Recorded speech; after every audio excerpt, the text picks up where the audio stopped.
बिस्मिल्लाहिर्रहमानिर्रहीम। अस्सलाम वालेकुम नाज़रीन कराम, मैं हूं मखदूम शहाबुद्दीन और आप देख रहे हैं मेरा फेसबुक और यूट्यूब चैनल।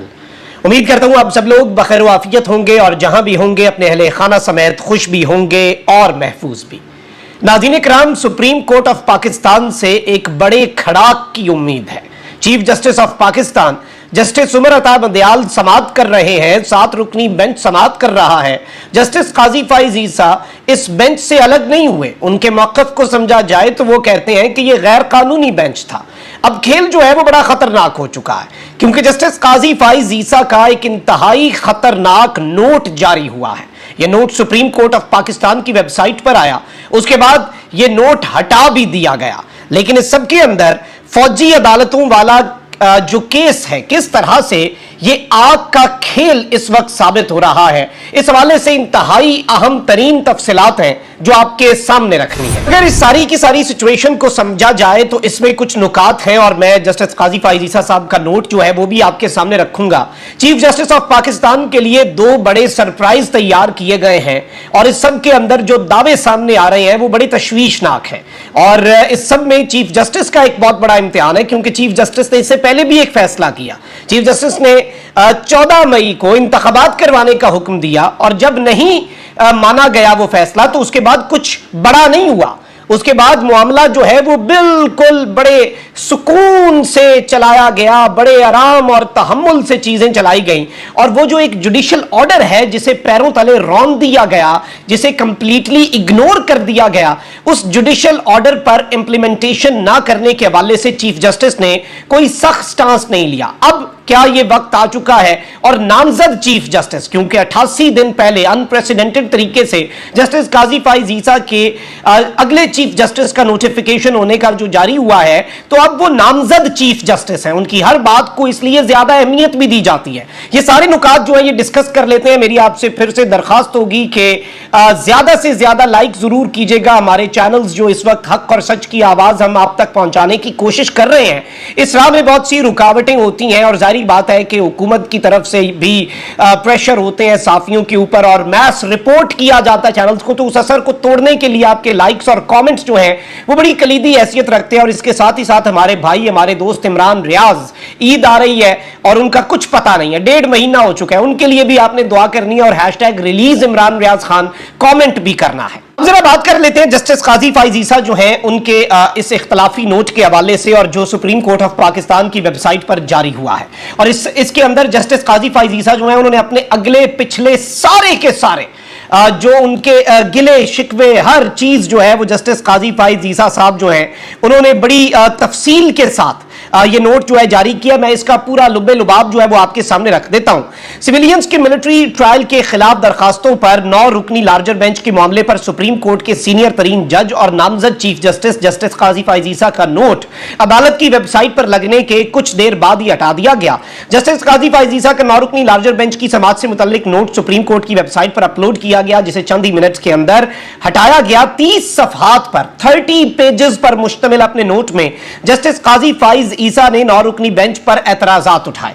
जस्टिस काजी फाइज ईसा ने अपने नोट में लिखा कि जब से मेरी तायुनाती अदालत उज़्मा में हुई है तब से आज तक कभी किसी मुकदमे की समाअत से गुरेज नहीं किया, ना कभी रजिस्ट्रार ऑफिस को किसी नौयत का मुकदमा लगाने या ना लगाने का कहा। हमेशा कोशिश रही कि मुकदमे के हर फरीक को एक नजर से देखूं और हर फैसला एक ही पैमाने से आइन और कानून के मुताबिक करूं। सुप्रीम कोर्ट के सीनियर जज ने लिखा कि पूरी सराहत से कहता हूं कि खुद को सिविलियंस के मिलिट्री ट्रायल के खिलाफ मुकदमे से दस्तबरदार नहीं कर रहा। यानी कि मैं ये नहीं कह रहा कि मैं ये केस नहीं सुन रहा, क्योंकि कल को जस्टिस काजी फाइज ईसा ने ये केस सुनना है।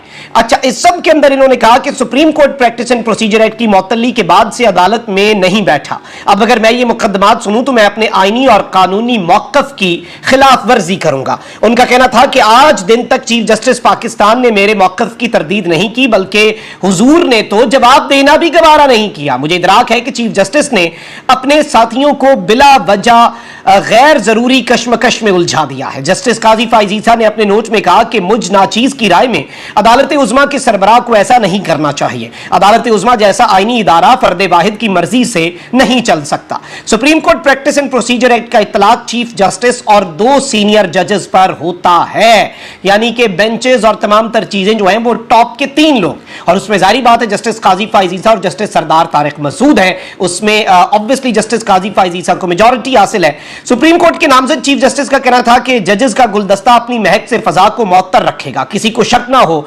मखसूस फैसले के लिए खुसूसी बेंच तश्कील दिया गया। मुझसे चीफ जस्टिस ने 16 मई को अचानक तहरीरी तौर पर दरियाफ्त किया कि मैं कब तक चैंबर वर्क करना चाहता हूं।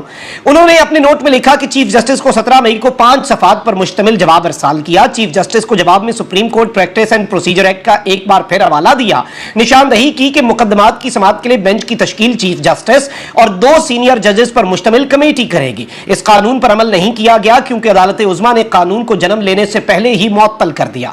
उनका कहना था कि मैंने तहरीरी जवाब में निशानदही की कि कानून के खिलाफ दरखास्तें मंजूर होंगी या मुस्तरद। अगर दरखास्तें मुस्तरद की जाती हैं तो दरमियानी मुद्दत में अदालत को चलाना क्या इस कानून की खिलाफ वर्जी नहीं है? मुअज़्ज़ज़ चीफ जस्टिस ने मुझे एक मखमसे में डाल दिया है, मखमसे से मैं उसी वक्त निकल सकता हूं जब इस कानून के खिलाफ दरखास्तों पर फैसला करेंगे या हुक्म इम्तना वापस लेंगे। नामजद चीफ जस्टिस मैदान में आए और उन्होंने मजीद लिखा कि सुप्रीम कोर्ट के सीनियर तरीन जज होने की हैसियत से जो सवाल चीफ जस्टिस ने किया, कब तक चैंबर वर्क करना चाहता हूं, चीफ जस्टिस ही बेहतर जवाब दे सकेंगे। इन दरखास्तों के हवाले से खुद चीफ जस्टिस जवाब दे सकते हैं कि कब फैसला होगा। जस्टिस काजी फाइज ईसा ने अपने नोट में यह भी तहरीर किया कि अदालत उज़्मा में रिवाज रहा कि बेंच की तश्कील और दीगर उमूर में सीनियर जजेस से मशवरा लिया जाता था। साबिक चीफ जस्टिस गुलजार अहमद मुतवातिर जस्टिस उमर अता बंदियाल से मुशावरत करते थे। हर आईनी मुकदमे में जस्टिस बंदियाल को सरबराही दी या उन्हें बेंच का हिस्सा बनाया। जब से जस्टिस उमर अता बंदियाल ने चीफ जस्टिस का ओहदा संभाला, सीनियर जजेस से मुशावरत की रिवायत को तर्क कर दिया। न मुझसे और न सीनियर जज सरदार तारिक मसूद से कोई मुशावरत की गई। उनका कहना था कि चीफ जस्टिस ने तमाम जरूरी मामलात में अपनी मर्जी या चुनिंदा एहलकारों के जरिए चलाए अपने तमाम तर मामलात, और जजों की हैसियत का अंदाजा इस बात से लगाया जा सकता है कि कभी फुल कोर्ट नहीं बुलाया। जजों की फुल कोर्ट मीटिंग तो ना बुलाई लेकिन दरखास्त गुजारों और उनके वकला को तरजीह दी। इस सब के अंदर इससे पहले भी जस्टिस काजी फाइज ईसा जो है उनका नोट जो है वो अपलोड होने के बाद सुप्रीम कोर्ट की वेबसाइट जो है उससे हटा दिया गया था और जस्टिस काजी फाइज ईसा ने एक 6 रुकनी बेंच को गैर कानूनी करार देते हुए उसके फैसले को गैर कानूनी करार दिया था और कहा था कि आमरीयत की धुंध में लिपटे हुए कमराए अदालत से उठने वाला फैसला, आमरीयत, ये आपको अल्फाज याद होंगे जस्टिस काजी फाइज ईसा जो है। और इस सब के अंदर 184(3) के मामले के हवाले से उन्होंने हाफिज़े कुरान को इजाफी नंबर देने के मामले के अंदर एक फैसला भी सुना दिया था जस्टिस काजी फाइज ईसा साहब ने। अब यहां पर 3 ऐसे जुमले हैं जो जस्टिस काजी फाइज ईसा के इस नोट के अंदर है। एक ये कि सीनियर तरीन जज की हैसियत मैं समत को दुरुस्त रखना चाहता हूं, समत को दुरुस्त रखना मेरा फरीजा है। चीफ जस्टिस ने मुझे एक मखमसे में डाल दिया है। अदालत की कार्रवाई गैर यकीनी की सूरत हाल से 2-4 हो रही है। अब इसमें जो सबसे इंपॉर्टेंट लाइन है वो ये है कि सीनियर तरीन जज की हैसियत से मैं समत को दुरुस्त रखना चाहता हूं, डायरेक्शंस जो हैं उन्हें ठीक करना चाहता हूं। अब नाज़रीन किराम, फौजी अदालतें जो हैं इनका ये केस अब बाज़ाब्ता तौर पर आग में खेलने के मुतरादिफ बन चुका है। जस्टिस उमर अता बंदियाल इस सब के अंदर अगर फैसला देते भी हैं और इस वक्त ये भी इम्कानात हैं कि ये 7 रुकनी बेंच का अगर फैसला आता है, सोमवार को समाअत होनी है और दलाइल का आगाज होना है और मंगल तक chief justice of Pakistan justice Umar Ata Bandial साहब ने कहा है कि वो इसका फैसला सुना देंगे। अब अगर मंगल तक उन्होंने ये बात कर दी है कि वो फैसला सुनाएंगे तो जाहिर बात है कि चीजें जो है उससे पहले बहुत ज्यादा तेजी से आगे बढ़ेंगी। और ये बात कल से कही जा रही थी कि चीफ जस्टिस ऑफ पाकिस्तान को कुछ सरप्राइज दिए जाएंगे। एक जानिब तो वकला जो है वो मैदान में उतार दिए गए हैं। फरोग नसीम साहब जो है जाहिर बात है आपको उनका पता है और वो शहबाज शरीफ साहब की नुमाइंदगी के लिए मैदान में उतारे जाएंगे, लेकिन उनके हवाले से ये तासुर पाया जा रहा है कि वो शहबाज शरीफ नहीं बल्कि ताकतवरों की भी नुमाइंदगी कर रहे होंगे डायरेक्टली और इनडायरेक्टली। इसके अलावा इरफान कादिर हैं, एक और वकील हैं, तो एक पूरी टीम जो है वजीर दिफा को रिप्रेजेंट करने के लिए वजीर दाखिला और वजीर आजम। अब इस सब के अंदर जाहिर बात है एक पूरी फुल फ्लेज लीगल जो है वो तैयारी तो की जाएगी। सबके अंदर इस बेंच को गैर कानूनी पाकिस्तान के मुस्तकबिल के चीफ जस्टिस से करवा दी गई है, जिनकी तैनाती का नोटिफिकेशन जारी करके उनके नाम के साथ अब जो टाइटल है वो चेंज हो गया। जब आप किसी को तैनात कर नोटिफिकेशन जारी कर देते हैं तो आप जैसे प्रेसिडेंट एक को आता है ना, तो अगले पे एक प्रेसिडेंट होता है, एक प्रेसिडेंट इलेक्ट होता है। तो जस्टिस काजी फाइज ईसा एक तरह से नामजद चीफ जस्टिस हैं, designated chief justice of Pakistan है। हल्फ उठाएंगे तो इख्तियारात आएंगे, लेकिन उससे पहले जस्टिस काजी फाइज ईसा ने मुकम्मल तौर पर मैदान सजा दिया है। और 14 मई के फैसले की तरह यह फैसला भी अगर आता है तो यह फैसला इंप्लीमेंटेशन क्या इस पर होगी, इस हवाले से इसका जवाब है बिल्कुल भी नहीं। हुकूमत पहले ही कह चुकी है कि हम इसे इग्नोर कर देंगे, जैसे हमने 14 मई का फैसला इग्नोर किया। अब उनके पास ग्राउंड्स मजीद मजबूत होंगे। और जस्टिस काजी फाइज ईसा का नोट जो सुप्रीम कोर्ट ऑफ पाकिस्तान की वेबसाइट पर आया है, जिसमें कहा गया है कि मैं बिल्कुल भी अपने आप को सिविलियंस के फौजी अदालतों में ट्रायल के केस से अलग नहीं कर रहा। यह भी इस जानिब इशारा है कि अगर अभी फैसला आ भी जाता है, उस पर इंप्लीमेंटेशन नहीं होती और उसकी बुनियाद जस्टिस काजी फाइज ईसा के नोट को और उनके रिमार्क्स को बनाया जाता है, और अब इन राइटिंग ये नोट आ भी चुका है, तो उसके बाद जस्टिस काजी फाइज ईसा जब अपना ओहदा संभालेंगे तो दोबारा इन तमाम तर मामलात के ऊपर समाअत हो सकती है, दरखास्तें आ सकती हैं, इस सब के ऊपर रिव्यू हो सकता है, नए बेंचेस बन सकते हैं, इन फैसलों को रिवर्स भी किया जा सकता है। तो वो एक जारी बात है, लॉन्ग टर्म चीज होगी, लेकिन फिलहाल इस सब के अंदर चीफ जस्टिस ने यह वाजे किया है कि हमने फैसला देना है। अब यहां पर एक जानिब तो यह सब कुछ भी है कि चीफ जस्टिस ऑफ पाकिस्तान जो है उनके लिए एक बहुत बड़ा सरप्राइज तैयार हो रहा है, लेकिन इस सब में एक और चीज भी हो सकती है जिसके इम्कानात इस वक्त बढ़ चुके हैं, और वो ये है, इसे आप खबर समझ लें, एनालिसिस समझ लें, या फिर इसे सहाफती हलकों के अंदर गर्दिश करती हुई एक बात समझ लें, लेकिन ये बात गर्दिश कर रही है।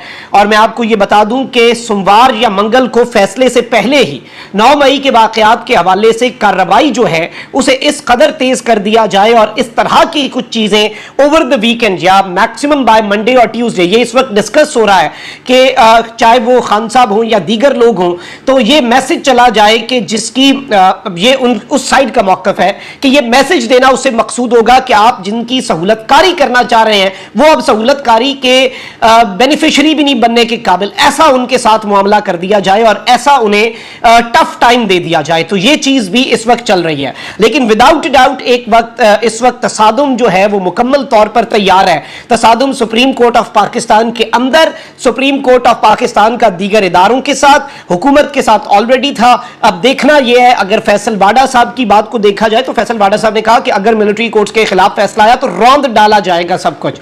तो जाहिर बात है फैसल वाडा साहब का ये इंकशाफ अपनी जगह, अल्लाह ताला पाकिस्तान पर रहम करे, पाकिस्तान की फौज, पाकिस्तान की हुकूमत, पाकिस्तान की पार्लियामेंट, पाकिस्तान की सुप्रीम कोर्ट, ये सारे इदारे पाकिस्तान के रियासती ढांचे की बुनियाद हैं। इन सब का कोएग्जिस्ट करना, एक दूसरे के साथ मिल के काम करना ज्यादा जरूरी है, पाकिस्तान के हक में है। ये सारे इदारे पाकिस्तान के लिए बहुत ज्यादा जरूरी हैं और इन सब का मिलकर काम करना ही पाकिस्तान की बका का जामिन है। लेकिन ऑब्वियसली इस वक्त ये जो समात है, ये कहना गलत नहीं होगा कि ये आग का खेल साबित हो रही है। और अभी दूसरी साइड जो है, मंडे तक आप देखेंगे कि मजीद सरप्राइजेस आएंगे। आई थिंक कि जिस सरप्राइज की बात हो रही थी, उन सरप्राइजेस में पहला सरप्राइज जस्टिस काजी फाइज ईसा साहब का ये नोट है।